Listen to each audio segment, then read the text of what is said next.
محترم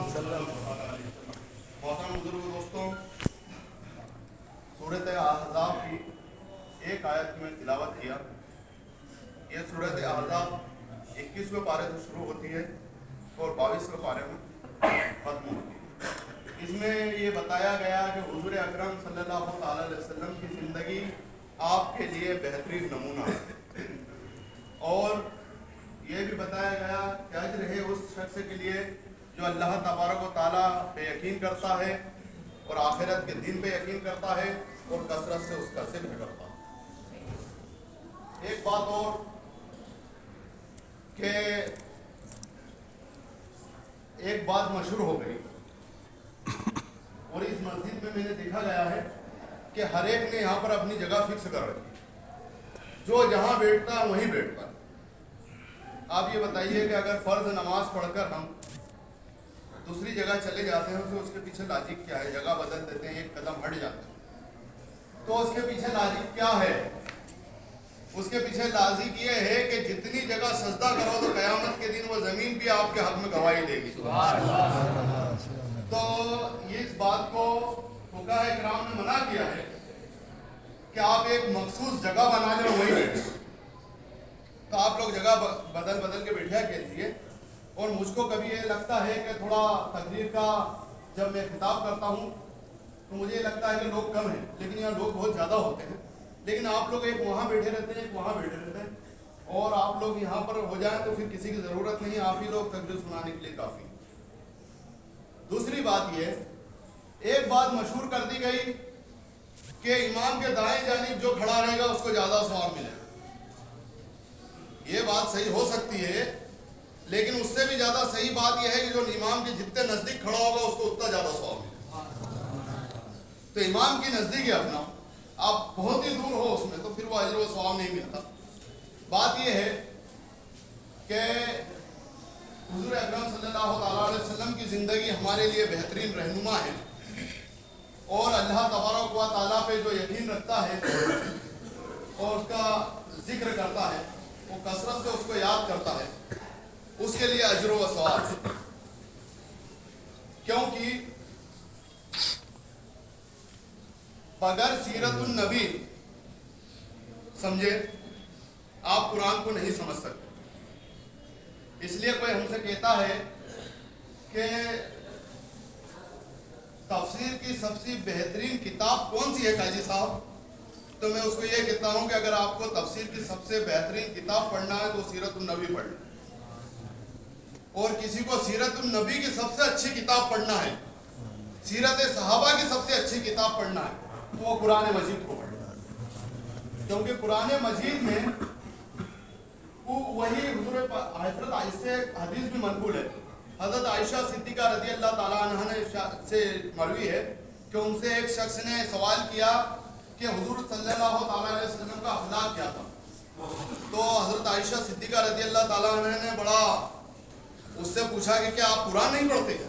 بولا ہم قرآن تو پڑھتے ہیں، ہم تو ان کی اخلاق کی بات کر رہے ہیں۔ بولا حضور صلی اللہ علیہ وسلم کا اخلاق وہی تھا جو اللہ تبارک و تعالیٰ نے قرآن میں بتایا، وہی کیا حضور پاک صلی اللہ تعالیٰ علیہ وسلم نے جو قرآن میں بتایا گیا۔ تو قرآن ایک تھیوریٹیکل کتاب ہے، اور اس میں جو رنگ بھرا گیا ہے وہ سیرت النبی کے ذریعے بھرا گیا ہے، اور پھر اس قرآن کے اندر جو اشکال آتے ہیں اس کے لیے تفسیر ہے، حدیث ہے اور فقہ ہے۔ تو تفسیر، حدیث اور فقہ